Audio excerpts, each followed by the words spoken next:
আসসালামু আলাইকুম রহমতুল্লাহ। ইন্নাল হামদুলিল্লাহ ওয়াসসালাতু ওয়াসসালামু আলা রাসূলিল্লাহ। আমি প্যারেন্টিং নিয়ে বহু বছর ধরে কথা বলি, কিন্তু বিশ্বাস করেন আজকে আমি অডিয়েন্স হিসেবে মুফতি সাইফুল ইসলাম ভাইয়ের যে বক্তব্যগুলি শুনলাম আমার খুবই ভালো লেগেছে, এবং এখানে এমন কিছু কথা তিনি বলেছেন যেগুলি আমরা যারা নোট রাখছি পরবর্তীতে সেই নোটের উপর ভিত্তি করে কাজ করব ইনশাল্লাহ। আজকে এখানে অনেক বক্তা বক্তব্য রাখবেন, আমরা সবগুলি বক্তব্য 100% নিয়ে যেতে হয়তো পারবো না, কিন্তু আপনারা অবশ্যই কিছু কি পয়েন্টস নোট রাখবেন। এই জন্য ডায়েরি কলমও দেওয়া হয়ে থাকে বা আপনারা সাথে এনেছেন। বিশ্বাস করুন, যে সময়টা আপনারা দিচ্ছেন আজকে ইনশাআল্লাহ এই পুরোটাই ইবাদত হিসেবে তো কবুল হবে, কিন্তু এটা থেকে আরও ফল লাভ করতে হলে, বেনিফিটেড হতে হলে আমাদেরকে এটার পরবর্তীতে যে আরও কিছু করণীয় আছে সেগুলো করতে হবে। এই জন্য আমি আপনাদেরকে অনুরোধ করব, আজকে সারা দিন যারা এখানে থাকবেন প্রতিটি বক্তার প্রয়োজনীয় বিভিন্ন কথাগুলি থেকে আপনার জন্য যেগুলো বেশি গুরুত্বপূর্ণ ছিল সেগুলি নোট রাখবেন ইনশাল্লাহ। আজকে আমার বক্তব্যের বিষয় উম্মার কল্যাণে সামাজিক কর্মকাণ্ডে সন্তানদের সম্পৃক্ত থাকার অভ্যাস গড়ে তোলার গুরুত্ব ও উপায়। যেহেতু আজকে বক্তা অনেক এবং আমাদের টপিকও অনেক, তাই কোনো টপিকেই হয়তো আমরা খুব ইন ডিটেলস আলাপ করতে পারবো না, তারপরে যতটুকু আল্লাহ সুবহানাহু ওয়া তাআলা আমাদেরকে সামর্থ্য দিবেন তার ভিতরে আমরা চেষ্টা করব ইনশাল্লাহ। তো সামাজিক কর্মকাণ্ডে যুক্ত থাকার উপকারিতা গুরুত্ব আমরা হয়তো কম বেশি অনেকেই বুঝি। আজকে আমি আমার আলোচনায় প্রধানত এই এক অংশে আমি আলোচনা করব যে সামাজিক কর্মকাণ্ডে যুক্ত থাকলে কি কি ধরনের উপকারিতা বেনিফিট আমরা আমাদের সন্তানদের ভিতরে পেতে পারি। এরপরে আমি যেটা সবসময় করে থাকি, আমার যে কোনো প্যারেন্টিং বিষয়ে আলোচনায় আমার জীবনের কিছু অভিজ্ঞতা থেকে আমি শেয়ার করি, আর সব শেষে হয়তো কিছু সামাজিক কর্মকাণ্ডের নমুনা দেওয়ার চেষ্টা করব, যদিও সেগুলি সবার ক্ষেত্রে অ্যাপ্লিকেবল নাও হতে পারে। আপনাদের যার যার ক্ষেত্রে যেমনটা আপনারা তেমনটি বেছে নেবেন ইনশাআল্লাহ।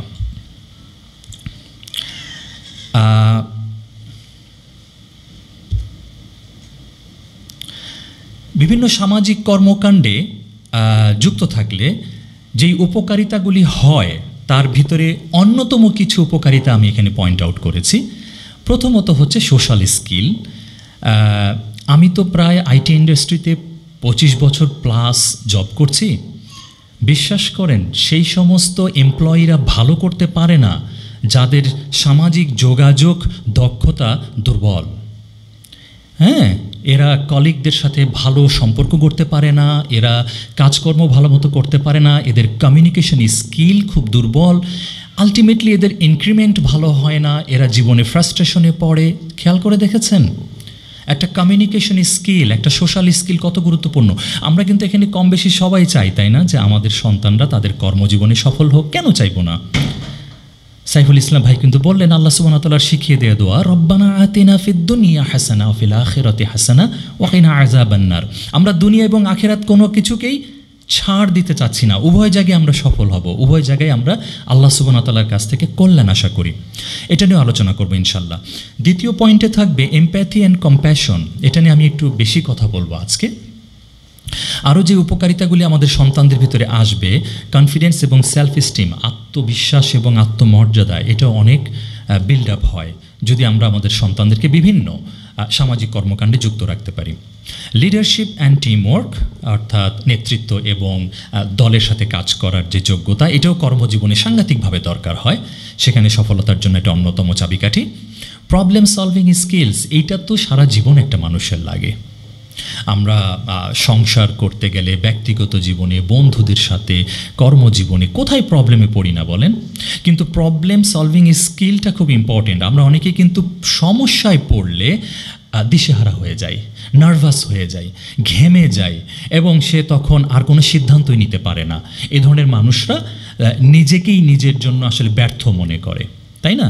কিন্তু আমরা ছোটবেলা থেকে যত সামাজিক কর্মকাণ্ডে আমাদের সন্তানদেরকে যুক্ত রাখবো, ইনশাআল্লাহ সে একটা ম্যাচিউরড মানুষ হিসেবে গড়ে উঠবে।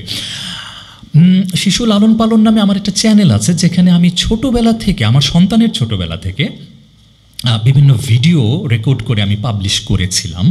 সেখানে এমন কিছু গুরুত্বপূর্ণ আলোচনা আছে, আপনারা দেখবেন। সেগুলো যারা দেখেন নাই তারা অনেক সময় বলতেন যে শিবলি ভাই, আপনার ছোট ছোট মেয়েরা এত ম্যাচিউরড কথা বলে কিভাবে? কারণ আমরা না ধরেই নিয়েছি একটা ছোট বাচ্চা এগুলো বলবেই না, এগুলো তার বলবার মতো বুদ্ধিমত্তাই নাই, এগুলো তার বলবার মতো বুঝশক্তিই নাই। কিন্তু আসলে ভুলটা আমরা কোথায় করি? আমরা ছোট বাচ্চাদেরকে সর্বক্ষণ খেলনা, কার্টুন এবং শিশু সুলভ জগতের ভিতরে এত বেশি ইনভলভ রাখি। খুবই দুঃখজনক, এমন পরিবারও এখন আছে যাদের ছেলেরা 18, 20, 24 বছর বয়স হয়ে গেছে, এখনও একটা প্লে স্টেশন নিয়ে বাচ্চাদের মতো সারাদিন খেলা করে। 18, 20, 24, চিন্তা করেছেন? ওই সমস্ত বাবা মারা ভুক্তভোগী এই সমস্ত সন্তানদেরকে নিয়ে। ধামড়া একটা ছেলে, তাকে দিয়ে একটা বাজারও করাতে পারে না। নিচের দোকান থেকে গিয়ে একটা জিনিস কিনে আনবে, তার হাতে প্লে স্টেশনের রিমোট। ঠিক আছে, কিন্তু আমরা যদি আমাদের সন্তানদেরকে ছোটবেলা থেকে দায়িত্ব দেওয়া শেখাই, সে দায়িত্বশীল হতে বাধ্য। এটাই হয়ে যাবে হিউম্যান নেচার। মানুষ সামাজিক জীব, আল্লাহ সুবহানাহু ওয়া তাআলা এইভাবেই সৃষ্টি করেছেন। সুতরাং সমাজে আমাদের ইনভলভমেন্ট থাকতে হবে। এরপরে আসবে নেটওয়ার্কিং অ্যান্ড ফ্রেন্ডশিপ, এটাও গুরুত্বপূর্ণ বিষয়, যেগুলো নিয়ে আমরা আলোচনা করবো ইনশাআল্লাহ। এখন আলোচনার আগে একটা কথা বলি, এখানে বক্তারা যাই বলবেন আজকে খেয়াল রাখবেন, you are the model. Saiful Islam ভাই কি বললেন বলেন তো? একটা বাচ্চার কাছে সুপার হিরো হিরোইন কে হবে? তাদের প্যারেন্টস, ওকে, অথবা তাদের বাসায় যে অভিভাবকরা আছেন, সেটা তাদের দাদা দাদি, নানা নানি, মামা খালা ফুপু, যে কেউ হতে পারে। ওকে, তাহলে ইউ আর দ্য মডেল, এটা ভুলে গেলে চলবে না ইনশাআল্লাহ। এই কথাটা আমি বারে বারে মনে করিয়ে দেব। তাহলে যেই গুণাবলীগুলি নিয়ে কথা বলতে চাচ্ছিলাম, তার ভিতরে সোশ্যাল স্কিল ছিল একটি, যেখানে আমি এখানে একটি শব্দ যুক্ত করেছি, অফলাইন সোশ্যাল স্কিল। আলহামদুলিল্লাহ, ডিভাইসের যুগে আমাদের সন্তানরা গাইড না করা ছাড়াই অনলাইন সোশ্যাল স্কিল তাদের হয়ে গেছে। আর এটাই স্বাভাবিক প্রমাণ হয়ে গেল, যে জিনিস নিয়ে তারা বেশি ব্যস্ত থাকবে সেই জিনিসের দক্ষতা তাদের গড়ে উঠবে, আমরা গাইড করি আর না করি। তো যেহেতু ডিভাইস নিয়ে যারা বেশি সময় ব্যয় করেছে, তাদের সেই জগতের স্কিলটা গ্রো হয়ে গেছে। আর এটারই অপোজিট যেটা হয়েছে, অফলাইন সোশ্যাল স্কিল, যেটা আমি একটু আগে বলছিলাম, যে কর্মক্ষেত্রে গিয়ে সে সমস্যায় পড়ে, পারিবারিক সম্পর্কের ক্ষেত্রেও সমস্যায় পড়ে। সাইফুল ইসলাম ভাই বলছিলেন যে দিন পালনের দুই বিপরীতে থাকার কারণে হাজব্যান্ড ওয়াইফের ভিতরে যেমন একটা সমস্যা হয়, তেমনি আসলে সোশ্যাল স্কিল না থাকার কারণেও এই সমস্যাটা হয়। আমি আমার ভালোবাসার কথাটাও আমার স্পাউসকে বলতে পারছি না, এটাও একটা সোশ্যাল স্কিল, কমিউনিকেশন স্কিল। ঠিক আছে, আমরা ধরেই নিয়েছি যে ছেলেরা এমনই হয়, ওদের প্রকাশটা একটু অন্যরকম। হ্যাঁ, হতে পারে, সেটা কিছু পার্থক্য থাকতে পারে, but still minimum communication skill তো আমার থাকতে হবে না? তো যাই হোক, বিভিন্ন সামাজিক পরিসরে আসলে আমরা যদি আমাদের সন্তানদেরকে অংশগ্রহণ করাই, তাদের ভিতরে কার্যকর যোগাযোগ যে গুণাবলীটা, এটা আসলে তার বৃদ্ধি হবে এবং তার অন্যদেরকে সহযোগিতা করা, বুঝতে পেরেছেন, এগুলো কিন্তু প্রবণতা তার বাড়বে। আমি পরবর্তী আলোচনায় দেখবেন এগুলো আরও ক্লিয়ার হবে ইনশাআল্লাহ। এই অফলাইন সোশ্যাল স্কিলের আপনারা যেটা করতে পারেন একটা, এবং আমি এখানে একটা ছোট্ট গল্প বলবো, যে আপনারা অনেকে ভাববেন যে শিবলি ভাই, আমার আশেপাশে এমন কোনো কর্মকাণ্ড হয় না যেখানে আমি আমার বাচ্চাকে অংশগ্রহণ করাতে পারি। আচ্ছা ঠিক আছে, আপনার আত্মীয় স্বজন কেউ না কেউ তো অসুস্থ হয়, তাই না? তাকে নিয়ে ভিজিট করতে যাবেন আপনার সন্তানকে নিয়ে, আর অসুস্থ জনকে ভিজিট করার যে পুরস্কার, এটাতে কিন্তু সাংঘাতিক। সকাল থেকে সন্ধ্যা পর্যন্ত, সন্ধ্যা থেকে পরবর্তী দিন সকাল পর্যন্ত হাদিসে আছে, হ্যাঁ, ফেরেশতারা আমাদের সাথে থাকবে, দোয়া করতে থাকবে যে অসুস্থ জনকে দেখতে যান। তো অসুস্থ জনকে দেখতে যাওয়া আপনার সন্তানকে নিয়ে যেতে পারেন, এটা একটা সামাজিক কর্মকাণ্ড। এবং আমার গল্পটা বলি, যারা আমাকে অনলাইনে হয়তো বা ফলো করেন, আমার একটা দোস্ত গ্রুপ আছে। আনফর্চুনেটলি ইদানিং আমি তাদেরকে নিয়ে একটু কম কাজ করতে পারছি, আমার বাসার লোকেশনটা চেঞ্জ হয়ে যাওয়ার কারণে। আল্লাহ সুবহানাহু ওয়া তাআলা যেন সহজ করে দেন। আমার দোস্ত গ্রুপটা কীভাবে শুরু হলো একটু বলি, বিশ্বাস করেন চমৎকার লাগবে। আমি আমার শ্যালকের 2 ছেলেকে নিয়ে মসজিদে নিয়মিত যাব এরকম একটা প্রকল্প করলাম, হাতে নিলাম। ওদেরকে একটা লোভ দেখালাম, যদি টানা 2 সপ্তাহ আমার সাথে তোমরা মসজিদে গিয়ে মাগরিব এশার সালাত আদায় করো, মাগরিব এশা কারণ আমি তো অফিসে থাকি, মাগরিব এশা ছাড়া তাদেরকে পাচ্ছি না, তাহলে আমি তোমাদেরকে 2 সপ্তাহ পরে অমুক রেস্টুরেন্টে কিছু খাওয়াবো। আলহামদুলিল্লাহ। তো এবার হলো কি, তাদের এক বন্ধু অসুস্থ হয়েছে, পাশেই বাসায় থাকে, আমাকে বলল, আমাকে দোস্ত ডাকে, বললো দোস্ত আমাদের অমুক বন্ধু না সাইকেল অ্যাক্সিডেন্ট করে ওর জখম হয়ে গেছে, ওর হাঁটু ছিলে গেছে। তখন আমি ভাবলাম এক কাজ করি, আমার এই শ্যালকের 2 ছেলেকে নিয়ে এই অসুস্থ ছেলেটাকে দেখতে যাই। আমি ওদেরকে নিয়ে কিছু ফ্রুটস কিনলাম, কিনে ওদের বাসায় গেলাম। বিশ্বাস করেন ওর বাবা মা এত খুশি হয়েছে, মানে এটা তারা আশাই করেনি যে একজন প্রতিবেশী আমার ছেলে সাইকেল অ্যাক্সিডেন্ট করেছে, এটা কি এমন আহামরি কাজ, আমার ছেলেকে চেনেও না, তার বন্ধুর কাছে শুনে ফ্রুটস কিনে এনে আমার ছেলেকে দেখতে এসেছে। It just impressed them.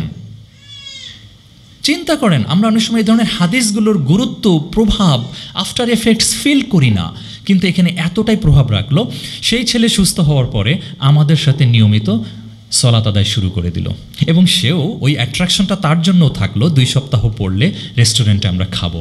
Would you believe, এরপরে 2 থেকে 3 জন, 3 থেকে 5 জন, 5 থেকে 8 জন, রাইট নাও 14 জনের উপরে সেই দোস্ত গ্রুপের সদস্য, এবং তারা নিয়মিত আমার সাথে সলাত আদায় করেছে। কোথা থেকে শুরু হলো?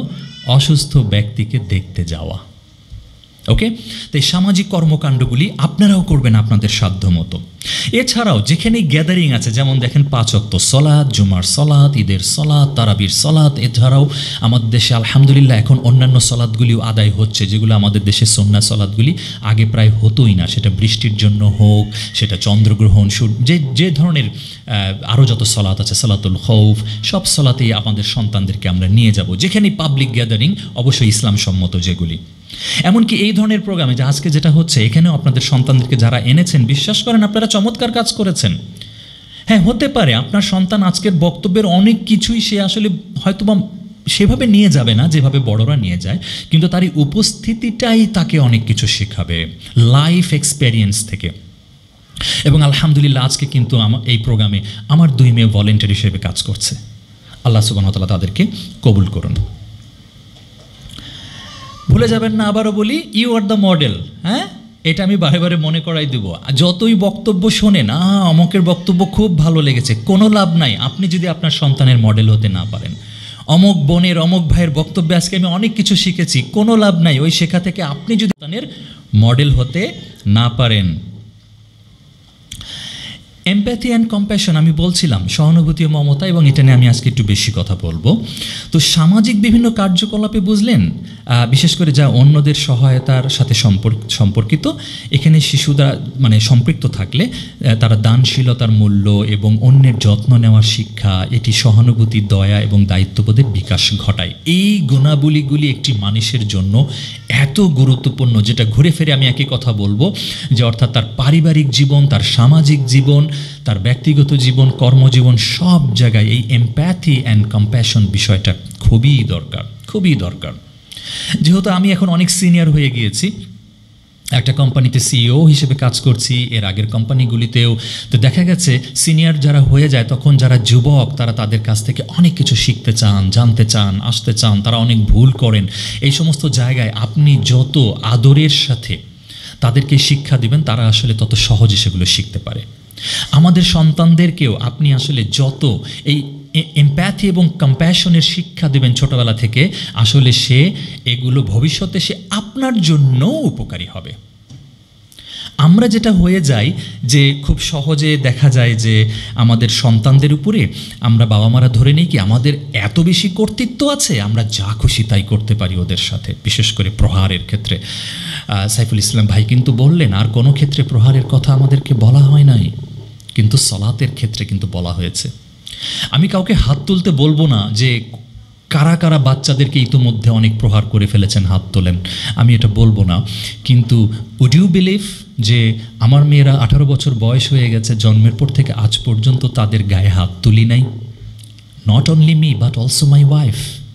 উড ইউ বিলিভ এত বছরেও কোনোদিন একটা গালি দেই নাই তাদেরকে। নট ইভেন গাধার বাচ্চা, গরুর বাচ্চা, ছাগল, গদু, বোকা, তুই কিছু বুঝিস না, নট ইভেন দ্যাট। আপনারা কেউ কেউ ভাববেন শিবলি ভাই স্টেজে এসে জাস্ট একটা গল্প বলে দিল, এটা কি সম্ভব নাকি? ইয়েস, ইট ইজ সম্ভব, এটা পসিবল। আই ডিডন্ট লাই, আমি একটা মিথ্যা কথা বললাম না এইমাত্র যেটা বললাম, ঠিক আছে? এখন আপনারা বলবেন কীভাবে সম্ভব, এত বিরক্ত করে, না মেরে যাব কোথায়?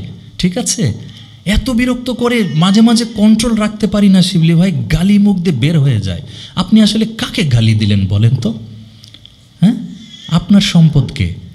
হাদিসে আছে নিজের বিরুদ্ধে, নিজের সম্পদের বিরুদ্ধে, নিজের সন্তানের বিরুদ্ধে বদদোয়া করো না। গালি আসলে কি বলেন তো? হ্যাঁ, আপনি তাহলে কি গালি দিলেন আপনার সম্পদকে? আপনি কখনো কি আল্লাহকে বলেন আল্লাহ তুমি আমার ঘর বাড়ি সব নিয়ে নাও, আমার গাড়ি নিয়ে নাও, আমার জুয়েলারি নিয়ে নাও? হ্যাঁ, বলেন না। তাহলে সন্তানের ক্ষেত্রে কেন এভাবে গালি দেবেন? দেবেন না, এগুলি কবুল হয়ে গেলেই সমস্যা। বাবা মার দোয়া কবুল হয়, মায়েরা বিশেষ করে মনে রাখবেন। হ্যাঁ, আপনার দোয়া কবুল হয়ে গেলে যদি সেটা খারাপ দোয়া হয় তাহলে আপনিই বিপদে পড়বেন। আচ্ছা, তো যেটা এমপ্যাথি অ্যান্ড কম্প্যাশন নিয়ে আরও যেটা বলতে চাচ্ছিলাম সেটা হলো যে বাচ্চাদেরকে কিভাবে আমরা এগুলো শেখাতে পারি। খুব ছোট বাচ্চার ক্ষেত্রে যেটা করতে পারেন, যেটা আমার মেয়ের ক্ষেত্রে আমি করেছিলাম, যে খেলনা দেবেন, ভালো কথা, খেলনাগুলি শেয়ার করা শেখাবেন। অনেক সময় বাচ্চাদের ভিতরে এরকম টেন্ডেন্সি আসে, তারা এটা আমার, হ্যাঁ, এরকম একটা প্রবণতা আসে। তো খেলনা শেয়ার করা শেখাবেন। যেমন বিশেষ করে যখন আমার মেয়েদের 10 বছর বয়স হতে যায়, তখন তার কয়েক বছর আগে থেকে আমি ওদেরকে বলা শুরু করলাম, তোমাদের জন্য আর কোনো নতুন খেলনা কেনা হবে না, যেগুলি আছে এগুলিই খেলো, এবং 10 বছরের পরে তোমাদের এই খেলনাগুলি সব দিয়ে দিতে হবে। খেয়াল করে দেখেন, একটা খেলনা নিয়েও আমি কেমন সিদ্ধান্ত নিয়েছি এবং কেমন নার্চারিং করেছি। Because I want to C them more matured. ওই যে একটু আগে বললাম না, 24 বছরের ছেলেটা প্লে স্টেশনের রিমোট নিয়ে বসে খেলছে, ধামড়া একটা যুবক, ওকে? তেমনি আমি চাই নাই আমার সন্তান সেম এক্সপিরিয়েন্স হোক আমার সন্তানকে নিয়ে। সুতরাং 10 বছরের বয়সের পর থেকেই নো মোর টয়েস। এবং তারা যেহেতু 7-8 বছর বয়স থেকে এই কথা শুনে আসছিল আমার মুখ থেকে, তারা কিন্তু ক্রমান্বয়ে খেলনার প্রতি নিরুৎসাহিত এবং খেলনাগুলিকে গুছিয়ে এবার তাদের যে কাজিনরা যারা নতুন জন্ম নিচ্ছে, যাদের বয়স এখন 3, 4, 5, 6 হচ্ছে, একে একে সেই খেলনাগুলি ডিস্ট্রিবিউট করতে থাকলো। বুঝতে পেরেছেন? এইভাবে পদক্ষেপ নিতে হবে। এছাড়াও মনে করেন স্কুলে যেহেতু বাচ্চারা বেশি সময় থাকে, মায়েরা একটা কাজ করতে পারেন, কিন্তু তাকে যদি স্কুলে টিফিন দেওয়ার ব্যবস্থা থাকে, মানে বাসা থেকে টিফিন নিতে হয়, তাহলে তার জন্য একটু বেশি টিফিন দেবেন, সেজন্য অন্যদের সাথে শেয়ার করে। ঠিক আছে? হ্যাঁ, বাসা আসলে জিজ্ঞেস করবেন যে কেমন ছিল টিফিনটা, অন্যদের সঙ্গে শেয়ার করলো, সেও হয়তো অন্য টিফিন খেলো। কোনো দিন যদি এমন হয়েও যায় যে সে আপনার টিফিনটা খায় নাই, তার বন্ধুর এত ভালো লেগেছে সে পুরোটা খেয়ে ফেলেছে, এটা শুনলে আপনি কষ্ট পাবেন না, রাগ করবেন না, ধমক দিবেন না, তুমি খাবা না, তুমি সব টিফিন দিয়ে দিলা, বোকা ছেলে। এগুলো কেউ করে? Don't do that. Saiful Islam ভাই কিন্তু বললেন আজকালকার মায়েরা কিন্তু বাচ্চাদের খাওয়া নিয়ে সবচেয়ে বেশি সময় এবং ইনভেস্টমেন্ট করে ফেলে। আপনার বাচ্চা যদি ভাই 2-1 দিন টিফিন কারোর সঙ্গে ফুললি শেয়ার করেও ফেলে, নো হার্ম উইথ দ্যাট, সে মারা যাবে না একবেলা না খেয়ে, ওকে? আমরা তো এমনিও রোজা রাখি, বিশ্বাস করেন।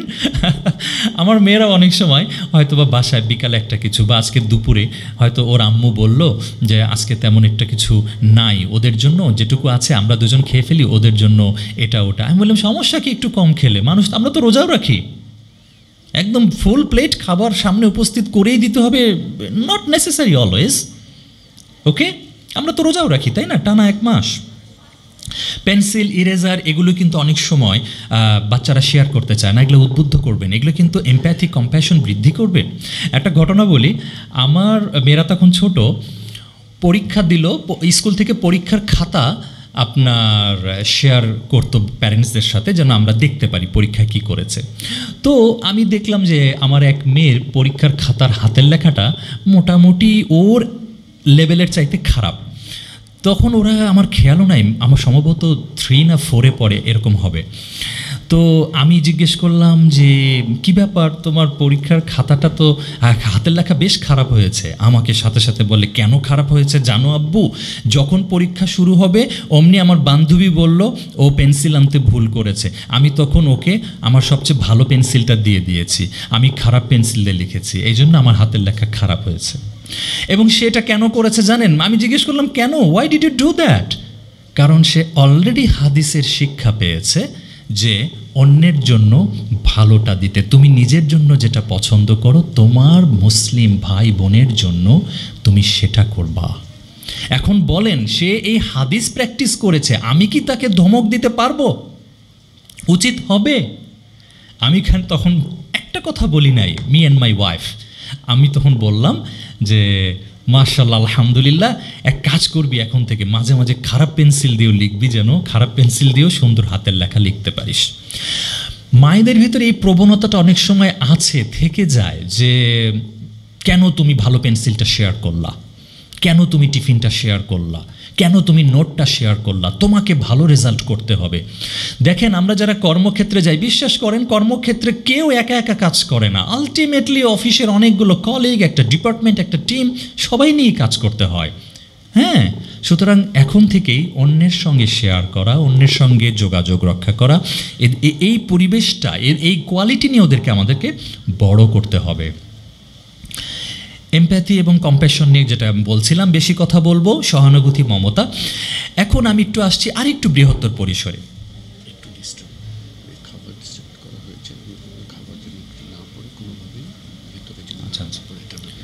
জি, একটা ছোট্ট নোটিশ, আপনাদের হাতে খাবার পৌঁছে গেছে। আপনারা দয়া করে একটা বেস্ট মুসলিম যেভাবে খান এবং খাওয়ার পরে যেভাবে প্যাকেটগুলিকে ডিসপোজ করতে হবে, সংরক্ষণ করতে হবে, দয়া করে সেভাবে করবেন ইনশাল্লাহ। আমরা যেন এই জায়গাটাকে একদমই নষ্ট না করি। ইমাজিন করবেন যে এমনও হতে পারে বা হতে পারতো, আমি না জেনেই বলছি, যে এখানে হতে পারে কোনো নন মুসলিমও হয়তো বা আমাদের বক্তব্য শুনতে এসেছে। তারা যেন আমাদের আচরণ দেখে আমাদের ধর্ম সম্পর্কে নেগেটিভ কোনো কিছু নিয়ে না যান। এছাড়াও আমাদের এখানে সন্তানরাও আছে, তারা আমাদেরকে দেখেই শিখবে। আমি বলছিলাম you are the role model, তাহলে এই আচরণগুলি তারাও করে ফেলবে। কিন্তু আশা করি আপনারা বিষয়টা বুঝতে পেরেছেন। Coming back to my point, তো যেটা বলছিলাম এমপ্যাথি অ্যান্ড কম্প্যাশন নিয়ে, বিশ্বের নানা ঘটনাও কিন্তু সন্তানদের সাথে আপনারা তুলে ধরবেন তার বয়স উপযোগীভাবে। বিশেষ করে যেমন সে যদি কিশোর কিশোরী হয়, এখন যেহেতু ইন্টারনেটের যুগ, তাহলে আপনি কিন্তু চাইলেই পুরো বিশ্বে কিভাবে আরও বিভিন্ন ঘটনা ঘটছে এবং সেখানে মুসলিমদের প্রতি বা মানব জাতির প্রতি কী ধরনের নির্যাতন হচ্ছে সেগুলো তুলে ধরতে পারেন। They should see this. এটা ভাববেন না এই ভয়াবহ চিত্রগুলি বা এই দুর্ঘটনাগুলি আমার সন্তানকে দেখাবো না, এগুলি সেন্সিটিভ ইমেজ, এগুলো দেখালে ওর মন খারাপ হবে, ও রাতে স্বপ্ন দেখবে না। আবারও বলি, আপনি বেশি ছোট শিশুকে না দেখাতে পারেন, আপনার কিশোর কিশোরীকে ইগনোর করবেন না। রিয়ালিটি তাদেরকে বুঝতে পারতে হবে। বিশ্বে কি হচ্ছে, আমাদের উপরে কি হচ্ছে, মানুষের সাথে কি হচ্ছে, ক্ষমতাসীনরা কি করছে, এগুলো জানা দরকার। এবং একই সাথে তারা কি করবে, তারা আসলে এগুলো নিয়ে আপনার সঙ্গে আলোচনা করবে।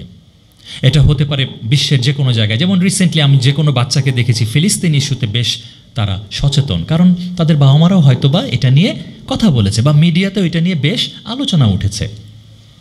এগুলো নিয়ে আমাদের দেখাতে হবে যেন তারা এগুলো অন্তরে ধারণ করতে পারে। আমার সন্তানরা যখন ছোট ছিল, আপনারা যদি শিশু লালন পালন ইউটিউব চ্যানেলটা ফলো করে থাকেন, দেখবেন ওরা তখন ছোট, সেই যে সাভারে রানা প্লাজা ভেঙে পড়ে গেল, সেই ছবি ভিডিও আমি ওদেরকে দেখিয়েছি। সেটা নিয়ে, সেই Savar tragedy, Rana plaza tragedy নিয়ে আমি আলোচনা করেছি।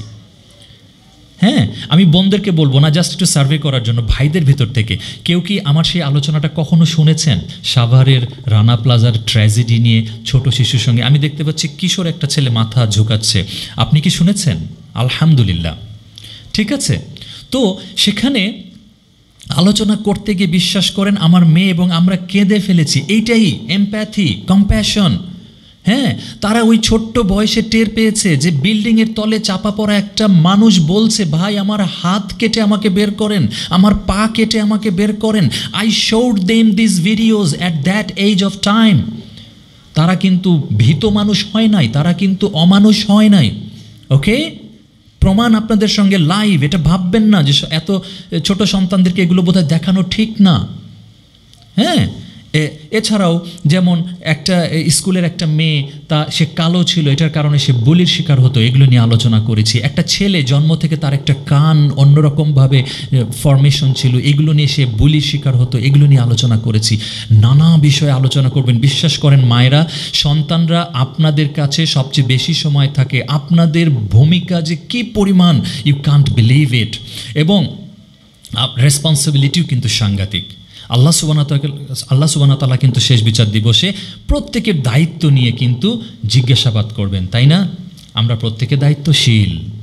হ্যাঁ, আমরা প্রত্যেকে দায়িত্বশীল। আমাদের দায়িত্ব নিয়ে জিজ্ঞাসাবাদ করা হবে। রাষ্ট্রপ্রধান থেকে শুরু করে, হাদিসে যেই ধারাবাহিকতায় আলোচনা এসেছে, রাষ্ট্রপ্রধান থেকে শুরু আছে, আরও অনেকে আছে। ওকে, এইভাবে যারা এই ভিডিওগুলো দেখেন নাই, দেখবেন। অ্যাটলিস্ট বাচ্চাদের সঙ্গে কীভাবে কথা বলতে হয় সেগুলো আপনারা ইনশাল্লাহ শিখতে পারবেন। এই টপিকটাই চলে আসলো, কিভাবে শিশুদের সাথে কথা বলা উচিত বা কিভাবে তাদেরকে ভালো কাজে উৎসাহিত করা যেতে পারে। সেটা হলো, আমরা অনেক সময় যারা ভালো বাবা মা সরাসরি সন্তানদেরকে ভালো ভালো উপদেশ দেই, ভেরি গুড, কিন্তু আসলে সরাসরি বাচ্চাদেরকে ভালো উপদেশ দেওয়া ঠিক না। বরং প্রশ্ন করার মাধ্যমে, বিভিন্ন আলোচনা করার মাধ্যমে তাদের মাথা থেকেই ভালো প্ল্যানগুলি বের হয়ে আসা উচিত। আমি একটু উদাহরণ দিই। মনে করেন দেশে কোনো একটা প্রাকৃতিক দুর্যোগ হয়েছে, কিছুদিন আগেও ছিল, এখনও সেটার আফটার ইফেক্ট আছে। তো আপনি ভালো বাবা মা হিসেবে বলতেই পারেন আপনার সন্তানকে যে, বাবা, মা, আম্মু, তুমি তো ঈদ সালামি পেয়েছিলে, এবার তোমার কিছু টাকা আছে, উপহার পেয়েছো, সেখান থেকে তুমি বন্যার্তদের জন্য কিছু সাহায্য করো।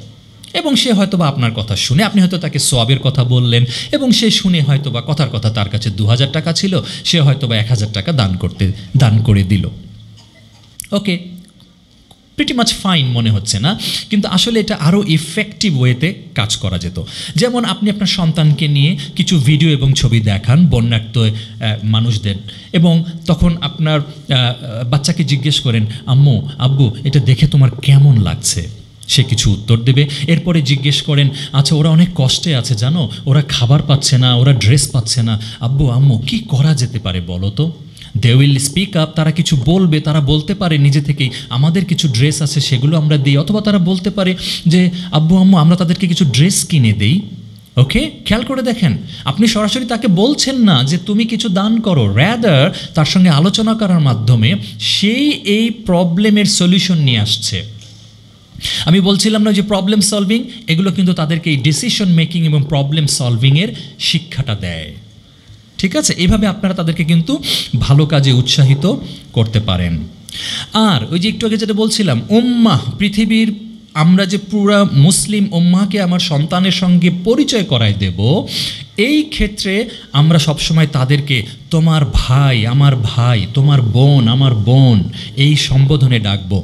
বাচ্চা জিজ্ঞেস করে ফেলতেই পারে, ওরা আমার ভাই বোন হলো কীভাবে, আমরা তো একসাথে থাকি না।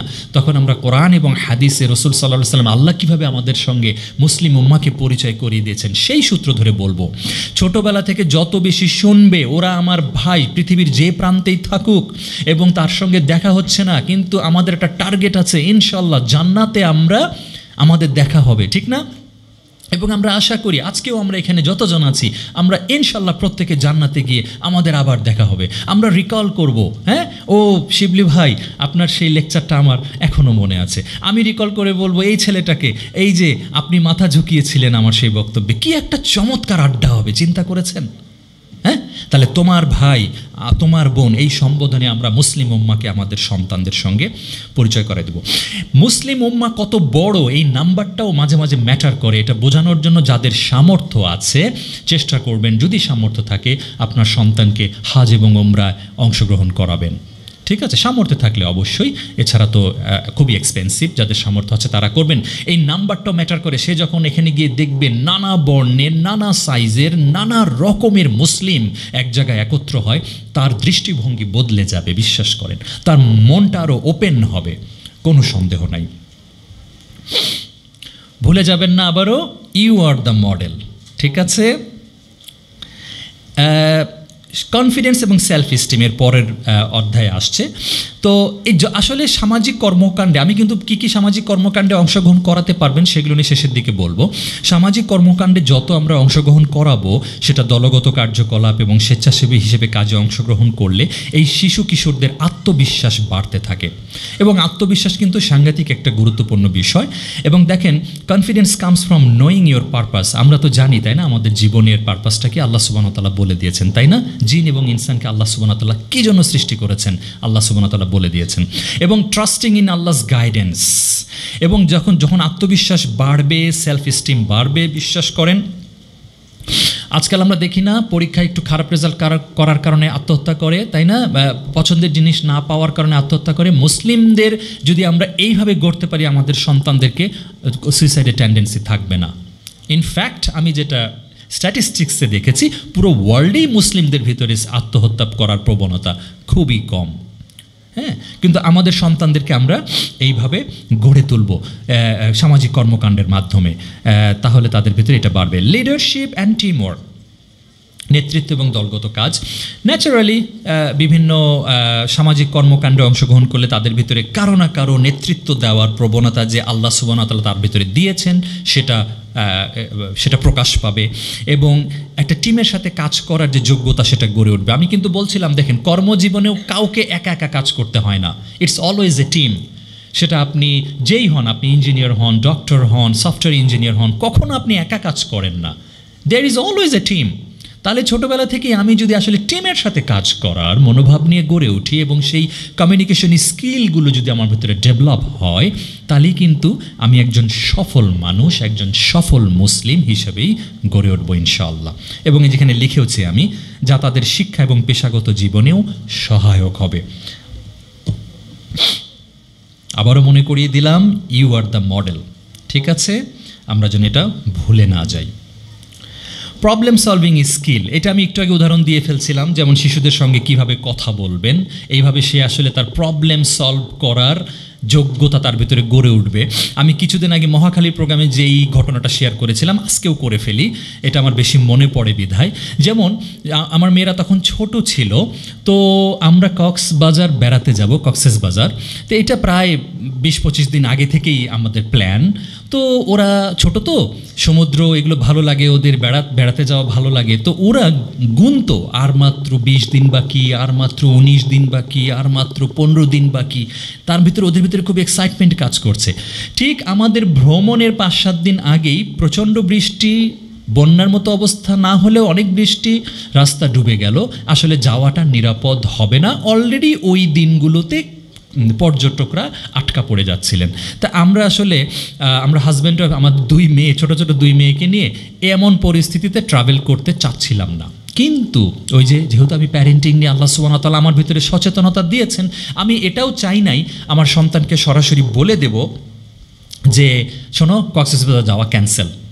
এটা না করে আমি যেটা করলাম, ওদের সঙ্গে আলোচনা করলাম যে শোনো, এরকম একটা অবস্থা হয়ে গেছে, রাস্তা বৃষ্টিতে ডুবে গেছে, এখন কি করা যায়? হ্যাঁ, ওরা বলল আমরা অন্য রাস্তা দিয়ে যাই। কত সহজ সমাধান, দেখেছেন? তারা প্রবলেম সলভিংয়ের ক্যাপাসিটি গড়ে উঠেছে। তখন বললাম, আম্মু অন্য রাস্তা দিয়েও যাওয়া যাবে না, আসলে রাস্তা একটাই। তখন তারা বলল আমরা প্লেনে যাই। ঠিক আছে, রাস্তা ডুবে গেছে, প্লেনে যাই। এবং জিজ্ঞেস করে ফেললো, আব্বু তোমার কি এত টাকা নাই প্লেনের টিকিট কাটার? ঠিক আছে, যাই হোক, আমার সময় কম, এই জন্য পরে সংক্ষিপ্ত করছি আলোচনা। পরে আলোচনায় যেটা ওরা নিজেরাই বলল, আচ্ছা আব্বু, আমরা কি ক্যান্সেল করে অন্য সময় যেতে পারি? ব্যাস, ফাইন, আমি ওদের এই ডিসিশনটা লুফে নিলাম। আসলে তো আমি এটাই চাচ্ছিলাম, কিন্তু খেয়াল করেন আমি চাপিয়ে দেই নাই, ওদের সঙ্গে আলোচনা করলাম, দে আর অলসো হ্যাপি, এবং তারা প্রবলেম সলভ করার একটা ক্যাপাসিটি গড়ে উঠলো তাদের ভিতরে। এবং নট অনলি দ্যাট, খেয়াল করেন ইনশাআল্লাহ তাদের ফিউচার সংসার জীবনেও তারা কিন্তু এইভাবে আন্ডারস্ট্যান্ডিং ওয়েতে কথা বলবে। ওকে, আমি এখন একটা জিনিস পাই নাই, পরে অন্যভাবে হতে পারে, এখন একটা জিনিস হয় নাই, এটা আমরা অন্যভাবে হতে পারে। আর মুসলিমরা তো আমরা আরেকটা জিনিস বিশ্বাসই করি না, আল্লাহ সুবহানাহু ওয়া তাআলা আমাদের সাথে যা করেন তা আমাদের ভালোর জন্য করেন। তাকদীর বলে তো একটা বিষয় আছে, যেটা আমরা ঈমান এনেছি, ঠিক না বলেন? তো আমার ভাই যেহেতু আমাকে একটু ওয়ার্নিং দিলেন, আমার সময় কম, তাই আমি স্লাইডটা পরে আপনাদের হোয়াটসঅ্যাপ গ্রুপে শেয়ার করে দিতে বলবো। আমি বরং এখন দ্রুত কিছু পয়েন্ট নিয়ে আলোচনা করি যেগুলো আপনারা আপনাদের সন্তানদের সাথে করতে পারেন। সেটা হলো আপনাদের সন্তানদেরকে, যেমন একবার আমি করলাম কি, ফিতরা ডিস্ট্রিবিউট করার জন্য আমার সন্তানকে নিয়ে প্যাকেজিং করলাম, তারপরে ডিস্ট্রিবিউট করলাম। তার পরের বছরের জন্য কি বলে দিলাম জানেন? আমি বলে দিলাম, শোনো, এর পরের বছর থেকে তোমরা তোমাদের টাকা থেকেই ফিতরা দিবা, আব্বু আর দিয়ে দেবে না। দে আর অলসো হ্যাপি যে তারা একটা ইবাদত নিজের টাকা দিয়ে করবে। ওকে, এবং টিল দ্যাট পয়েন্ট এখন পর্যন্ত তারা তাদের ফিতরা তারাই আদায় করে, এবং আলহামদুলিল্লাহ আমাদের সন্তানরা কম বেশি গিফট পায়, ফিতরার টাকা দেওয়ার মতো ক্যাপাসিটি তাদের হয়ে গেছে। হ্যাঁ, তারপরে জাকাত, আপনি যখন জাকাত ক্যালকুলেট করছেন, আমরা অনেক সময় সন্তানদেরকে সেখানে রাখি না। আমার জাকাত আমি দিচ্ছি, এখানে সন্তান থাকবে কেন? কিন্তু তাকে আপনি হিসাবে রাখেন, সে আপনার কাছ থেকে হিসাব শিখবে আপনি কীভাবে জাকাত ক্যালকুলেট করছেন। বিশ্বাস করেন, এখনও অফিসে দেখি অনেক বড় বড় কলিগ, সিনিয়র কলিগ, তারা জাকাতের মাসালা জানতে চায়, তারা বুঝে উঠতে পারছে না কোনটার জাকাত দেবো এবং দেবো না। বাট ফরজ ইবাদত, কারণ আমাদের সন্তানরা ছোটোবেলা থেকে জাকাতের সঙ্গে ইনভলভড না। আপনার জাকাতে তাদেরকে ইনভলভ রাখবেন যে দেখো আমি এইভাবে হিসাব করলাম, এবং তারপরে সেটা ডিস্ট্রিবিউশনে তাদেরকে অংশগ্রহণ করাবেন। শীতকালে আমাদের দেশে কম বেশি সবসময় উইন্টার ক্লোথস কালেকশনের একটা প্রকল্প কেউ না কেউ হাতে নেয়, এখানে আপনারা আপনাদের সন্তানদেরকে অংশগ্রহণ করাবেন। ঠিক আছে, কোনো এতিমখানা থাকলে সেটা ভিজিট করতে যেতে পারেন। আমার বাচ্চাদেরকে নিয়েও ছোটোবেলায় ঢাকার একটা অন্ধদের স্কুল আমরা ভিজিট করে এসেছি, সেখানে সবাই অন্ধ, প্রিন্সিপাল পর্যন্ত অন্ধ। ঠিক আছে, এবং তারা বাচ্চাদেরকে লেখাপড়া করায়। ওকে, এগুলো করাবেন। এছাড়া রমাদান মাসে আমরা ইফতার প্যাকেজিং, ডিস্ট্রিবিউশন, এ ধরনের সামাজিক কর্মকাণ্ড করতে পারি। বিভিন্ন কমিউনিটি সার্ভিস করা যেতে পারে, home cleaning, school cleaning, mosque cleaning, এছাড়াও যে কোনো কমিউনিটি প্লেস যদি আপনাদের এলাকায় সেই সুযোগ থাকে সেটা সন্তানদেরকে করাবেন। আপনার সন্তান যদি একটু কিশোর বা কোনো বিষয়ে আরেকটু কিশোর কিশোরী বা কোনো বিষয়ে আরেকটু জ্ঞান থেকে থাকে, তাহলে তার যত ছোট ছোট কাজিনরা আছে তাদেরকে লেখাপড়ার দায়িত্ব দিতে পারেন।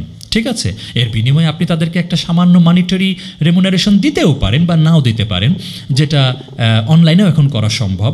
এবং আমার মেয়েরাও এই কাজটা করেছে, তাদের কাজিনকে অনলাইনে কোরআনের শিক্ষা দেওয়া বা অন্যান্য বিষয়ের ক্লাস নেওয়া, এটা তারা করেছে।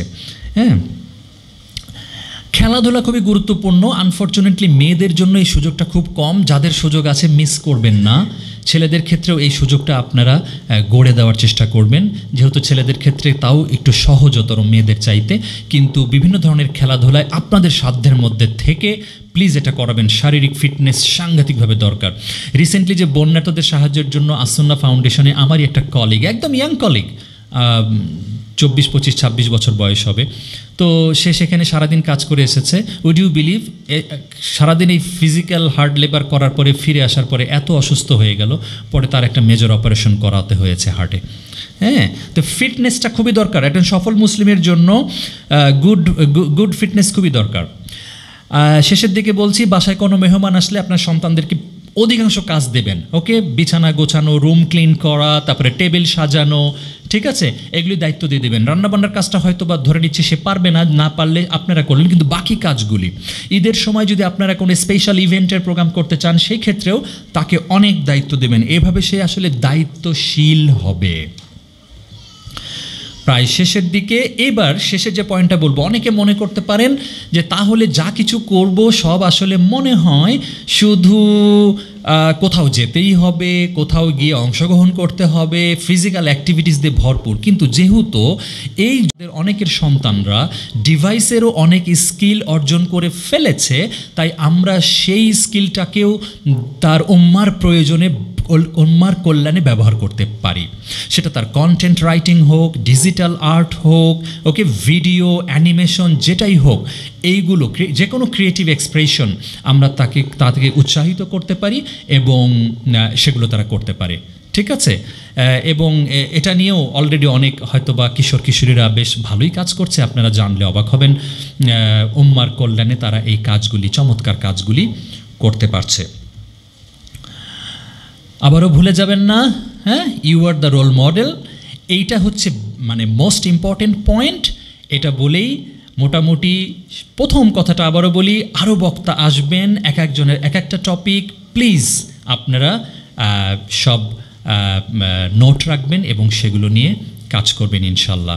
শেষ করার আগে আপনাদেরকে বলতে চাই, আল্লাহ সুবহানাহু ওয়া তাআলা আমাদেরকে যেন এখান থেকে কিছু উপকারী জ্ঞান নিয়ে ঘরে ফেরার তৌফিক দান করেন এবং সেটার উপরে আমল করার তৌফিক দান করেন। আসসালামু আলাইকুম ওয়া রাহমাতুল্লাহি ওয়া বারাকাতুহু।